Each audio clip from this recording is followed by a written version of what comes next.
Hello, this is Business Live from BBC News with Samantha Simmons and Ben Bland. A shifting world, Uber launches an app to match freelance workers and jobs to cash in on the $4 trillion gig economy. We're live, we're in London, and that's our top story on Friday, the 4th of October.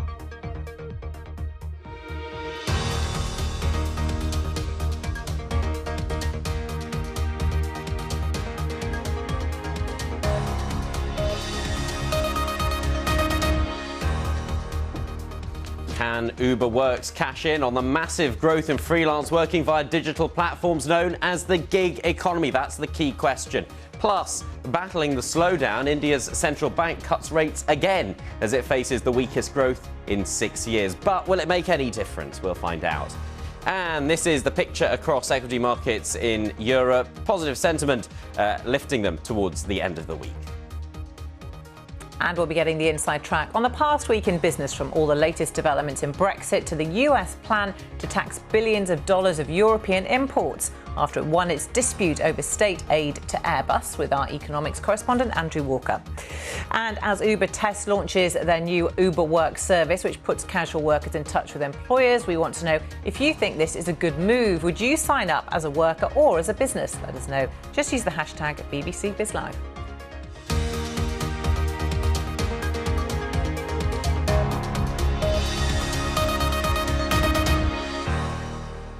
Hello, and for one last time, welcome to Business Live. I'll explain more a little later. We start with Uber. The taxi giant has been branching out into everything from food delivery to electric bike hire.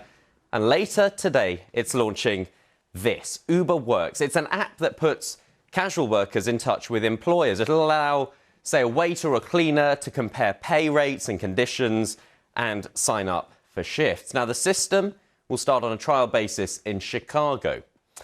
Uber Works is designed to cash in on the massive growth in freelance working via digital platforms, something known as the gig economy. Nobody really knows how big it is, but according to estimates by staffing industry analysts, it was worth $4.5 trillion globally last year. To put that in perspective for you, in the US, 53 million people did some kind of freelance work last year, often on top of a regular job. So that equates to more than a third of the entire workforce. If it keeps growing at the current rate, more than half will be freelance within a decade. According to Deloitte's survey of millennials, or people in their 20s and 30s, almost 2/3 of those in full-time work would also look for ways of earning money on the side, or side hustles. It hasn't been without controversy, though. Regulations around the world are being tightened up to give more protection to these so-called gig workers. Samantha. Thanks, Pam. With me now is Anna McCaffrey, Senior Counsel for Taylor Westing. Anna, welcome to you. You're an employment lawyer. Is this a good move for a company which has had so many issues and problems with rights for workers and its drivers? Yes, it's a different approach. And the point here is not that the workers are dependent as being independent contractors, which is, of course, the model they use in relation to their drivers. The idea here is that Uber Works would match workers with staffing agencies who would then engage the workers, and they would be responsible for paying worker benefits and payroll taxes. So it's a slightly different approach from treating people as self-employed, and I suppose it's actually intended to ensure that the workers do get the benefits they're entitled to. Obviously, under Chicago law, it's different from jurisdiction to jurisdiction. Yeah, do we know how that would work if it was brought over here in the UK? In theory, it could work in the same way. There's actually already quite a few platforms that do this type of thing, where they match workers in a particular sector or industry with businesses or agencies that need to fill temporary vacancies. One of the challenges might be, though, that as we understand it, Uber doesn't want to be seen here as the actual recruitment agency. They're partnering with staffing agencies, whereas there's probably a bit of a grey area as to whether that matching process itself makes you an employment agency, and that itself can be subject to regulation. So could they be dragged into possible disputes later down the line? Potentially, particularly, I suppose, if in practice the workers aren't getting the benefits from the end staffing agency. You can see that maybe perhaps Uber would be drawn into disputes about that. They would also need to see how the kind of legal landscape in different countries operates if they tried to grow this further. But it's definitely quite an interesting area and very different from what they're doing in their main driving business. So from an employer and employee perspective, what rights might an employer have to give, and what rights and benefits can an employee demand, or does it depend on a case-by-case industry basis, depending on whether you're a cleaner, you're a care worker, you're a restaurant employee? Well, obviously it's different country to country, but in this model, actually, as we understand it, the intention is that people would be recognised as workers, not contractors. So they'd be entitled to the basics in that country for workers. So, for example, in the UK, that would involve things like national minimum wage, paid holiday, statutory sick pay. But I suppose quite a lot of differences come in as to how long you've been a worker. And there's also a difference between a worker and an employee, that a lot of rights only kind of come in once you've been there for a particular length of time. So, for example, here, that unfair dismissal only comes in after 2 years. So I think there's still an issue here in relation to casual working and whether that gives proper job security. But it's certainly an interesting development. OK, Anna McCaffrey, really good to get your thoughts and analysis. Thank you. Right, let's take a moment to look at some of the other main stories making the business news. And a painting by Banksy showing the House of Commons, overrun with chimpanzees, has sold at auction for just under $12.2 million. The 4-metre wide artwork, called Devolve Parliament, was painted by the anonymous Bristol artist in 2009. The sale price was 9 times its previous record. Facebook says it's removed multiple accounts on its platform from the United Arab Emirates, Egypt, Nigeria and Indonesia, involved in what it terms coordinated inauthentic behaviour. Facebook defines this as when groups of pages or people work together to mislead others about who they are or what they're doing. The move is the latest in the firm's attempt to prevent online abuses and spread of misinformation. Personal computer maker HP says it's cutting between 7 and 9,000 jobs worldwide, or as much as 16% of its workforce. It says the cuts will save $1 billion a year by 2022. The company's printer business, a main source of its profits, has seen falling sales. It's been described by one analyst as a melting ice cube. UK retail giant John Lewis is seeking discounts from its landlords to cut costs. The BBC has learned that it has been telling property owners in some locations that it will withhold 20% of this quarter's service charge. The highly unusual move highlights the huge pressure on retailers, but could see John Lewis facing legal action. The Reserve Bank of India has cut its key interest rates by 0.25 percentage point to try to boost the economy from its 6-year low. Well, it's the 5th cut this year as India faces the weakest economic growth since 2013. Our business correspondent Jagdeep Chima joins us live from India's central bank. This was widely expected, but the Indian economy really in the doldrums. Is this really going to work, do you think? That's a very good question. I spoke to the governor of the Reserve Bank of India just a few minutes ago, Shakti Das, and I asked him a very, very similar question. And he said the Indian banking system right now was very strong, and that's despite concerns that these rate cuts are not being passed on to consumers. He also mentioned that the Reserve Bank had lowered India's growth forecast for 2019-2020 from the original 6.9% to 6.1%. And that's over concerns over global trade spats. But he did mention that the trade spat going on right now between India and the US, he was very confident that a trade deal may be negotiated in the very near future. OK, Jagdeep, thanks very much. Jagdeep Chima there for us. Let's have a look at the markets and Asian stocks. Well, a mixed picture, but generally edging up on Friday thanks to gains on Wall Street. But signs of widening cracks in the global economy curbed an appetite for risk as markets wait for a key US jobs report that could determine whether the Federal Reserve goes further with interest rate cuts. That said, a number of disappointing figures this week, including surveys on services and manufacturing, deepened fears that the China-US trade war is starting to hurt growth in the world's biggest economy. Tokyo stocks, though, closed higher, some late bargain hunting after recent declines. And this is the picture across Europe, ending on a slightly more positive note. But in recent weeks, we've seen a rather frail performance for world stocks. They've been hurt by political uncertainty in the US and Hong Kong, geopolitical tension in the Middle East, Brexit, of course, and that cascade of weak global economic data. Let's find out what's ahead on Wall Street. Here's Vivian Nunes. After some disappointing jobs data from the private sector earlier in the week, economists will be watching closely for figures released by the US Labor Department on Friday, in case there are more signs that the US economy is slowing.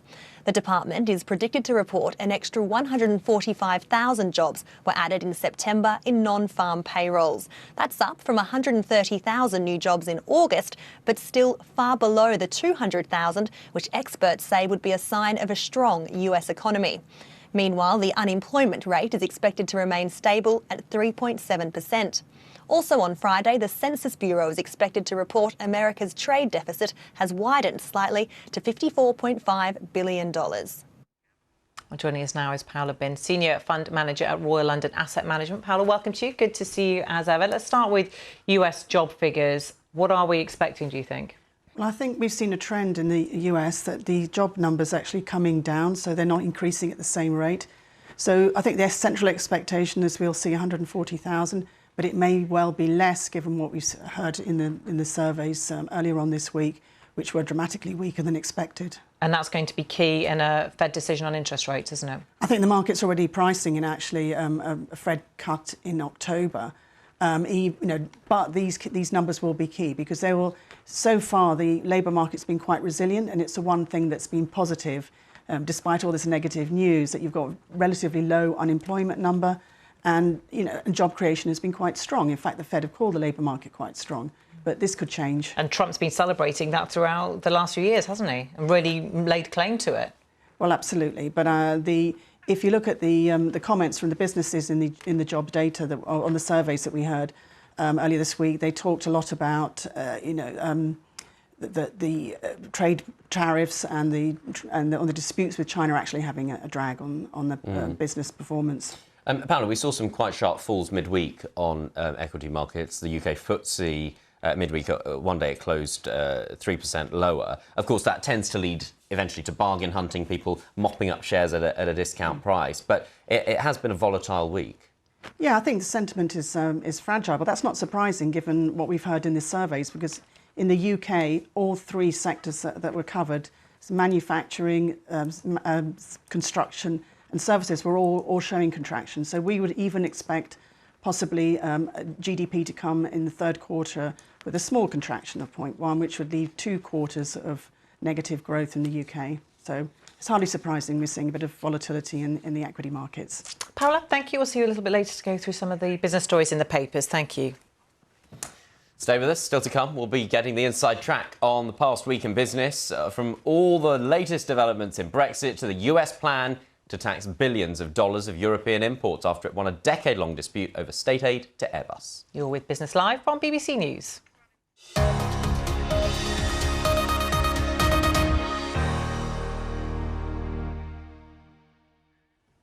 The insurance market is not working well for consumers. The findings of the Financial Conduct Authority published in a report out today. Well, the report, which looks at whether customers pay a penalty for loyalty and whether pricing is fair, suggests as many as 6 million insurance policyholders are not getting a good deal. Joining us now is Louise O'Shea, CEO of Confused.com. Louise, welcome to you. So tell us more about these interim findings. Thank you very much. Good to be here.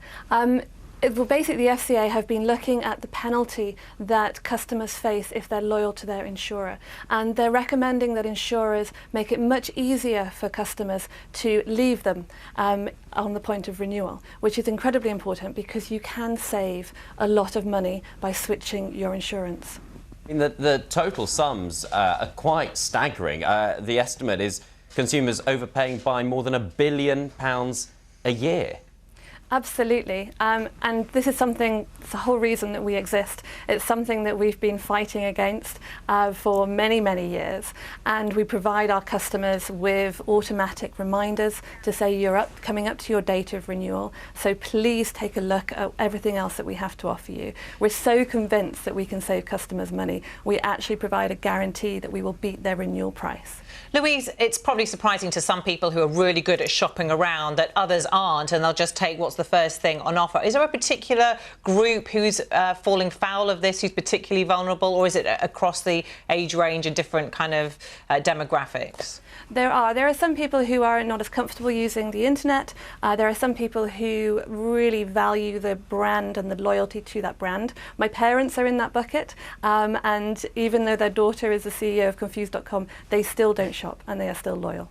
They are very naughty, aren't they? Get them on the case. Louise, good to have you with us. Thanks very much. Thank you very much. There's plenty more on that story on the Business Live page. There's a breakdown, actually, of all the different loyalty penalties across the 5 different markets. £3.9 billion people overpaying, and it breaks that down by the different sectors: savings, broadband, mortgages. As we were saying, people just on automatic renewal deals and ending up with automatic price rises. Do you always shop around? I try to. Sometimes, it's as simple as saying to the current provider, look, if you don't give me a better deal, I'm going to switch elsewhere. You've got to make that threat, haven't you? Magically, the price comes down.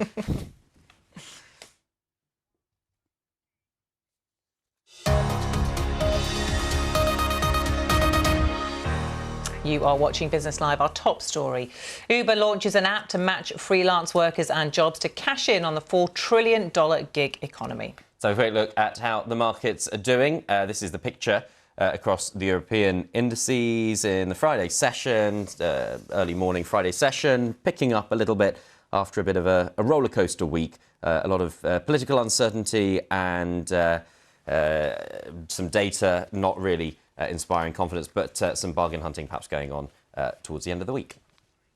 Now, from World Trade Organization's recent ruling in favour of US on subsidies to continuing Brexit twists and turns in the UK, it's been a pretty busy week for business news. Well, our business correspondent Andrew Walker joins us now for the last time. He's very upset about it, to look at some of the big stories you may have missed. I know you've been telling me how very sad you are, because this is the last Business Live, which we'll tell you more about in a minute. So, Andrew, let's start with this WTO ruling. This is a 15-year battle, isn't it? A lot of the papers are focusing on whiskey being at the focus in the British papers. In the British papers.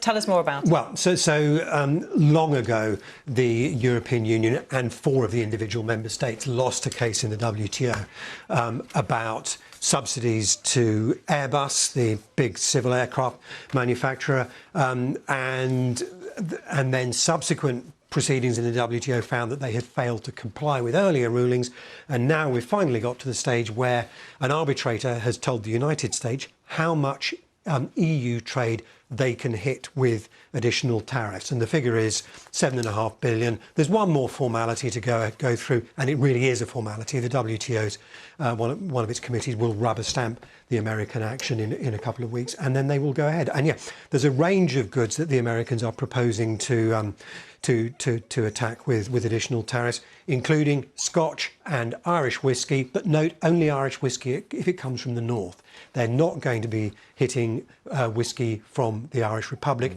because, in part, this is, as I say, about subsidies provided by 4 individual member states: the UK, Germany, France and Spain. There is a bit of EU stuff as well, but a large part of this is targeted on those 4 specific EU states. Andrew, this is one step in a long-running dispute. I've seen suggestions that the WTO could rule that because of aid given to Boeing, the European Union could introduce retaliatory subsidies against the US. And it starts to sound like the makings of a new tariff trade war, potentially. Well, we are certainly expecting that there's been a parallel dispute about Boeing and some tax breaks that's been going on for much the same length of time.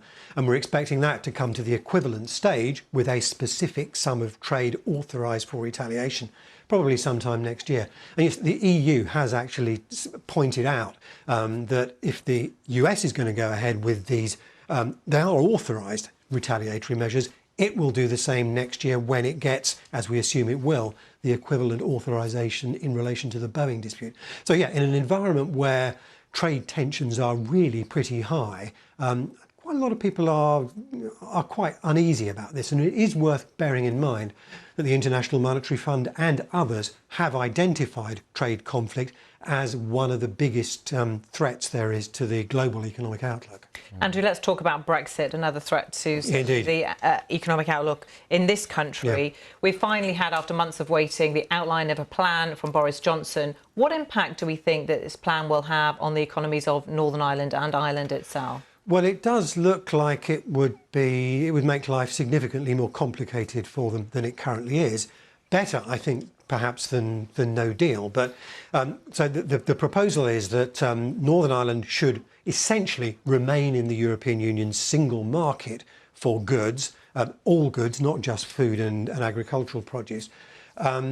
And which means that they would then not have to worry about ensuring compliance with EU standards when sending stuff across the border to the south. That certainly is helpful, but it does mean that there's the potential for things coming from the rest of the UK into Northern Ireland needing to be checked. And there's also the fact that this proposal would not have Northern Ireland in the EU's customs union. So that does mean some sort of need for a mechanism for collecting any tariffs that might be due, mainly on goods coming from outside the UK, when they cross the border into the Republic. So I think the currency markets have taken some comfort from the fact that there seems to be significantly more support in the UK Parliament for this proposal, but it has got at very best, I think you could say, a very lukewarm reception from the EU and, most importantly, perhaps, from the Irish government. I mean, one thing that's quite interesting, despite the fairly significant political developments in Brexit this week, sterling didn't really seem to move much in the way it has done in previous weeks. Not a great deal, no. There was a bit of a positive response to the fact that that one of the two political barriers that any agreement have to deal with is looking slightly more rosy. This question of whether it can get through the UK Parliament, but you know the obstacles to getting it agreed more broadly across the EU remain. OK, Andrew, thanks very much indeed. Andrew Walker, have a good weekend. Now, as we have hinted at, Business Live is changing, and this programme is our last edition. Next week, we'll be launching a new show called Work Life. Here's our colleague, Sally Bundott, with details about what you can expect from the new show launching on Monday. Work Life is our new programme about your work, your business, your life and everything in between. We'll be looking at how to handle the challenges, frustrations and opportunities and talking to those in the know to help you thrive in the modern workplace. Join me for Work Life here on BBC News. Sally there with a look ahead to Working Life, which starts 8:30 on Monday. Right, we've been asking you for your thoughts on our top story on Uber. And it launching this new service, this Uber Works, test launching, we should say, in a limited area in Chicago. A lot of you have been in touch. Jerome is saying that Uber should perhaps focus on actually making a profit. He's saying they'll be getting into pest extermination next. Well, I mean... They are delivering cats. Did you know that? Are they? Apparently. Someone told me they're delivering cats to offices to make people feel better. I knew they did food deliveries, but the cats one is a new one on me. We've had another tweet saying, yes, it would be a good move. I would sign up as a business. But Balaji says it seems like it would just be an extended LinkedIn service. Yeah, well, maybe not a bad thing. Right, well, let's take you through some of the back pages now. And Paola is back with us. Paola, welcome. And we've got this story about John Lewis. Yeah, it's one of the big retail giants of the UK. Really symptomatic, this, Paola, isn't it, of the troubles that retailers are facing. One the size of John Lewis, saying it will unilaterally withhold some of the payments that are due to its landlords just to try and make itself survive. Well, that's pretty shocking, and if I were a landlord, I'd be reeling on the back of this news because John Lewis is an anchor tenant, so it'd be seen as a shop that actually attracts shoppers into a shopping centre or wherever or the high street, for example.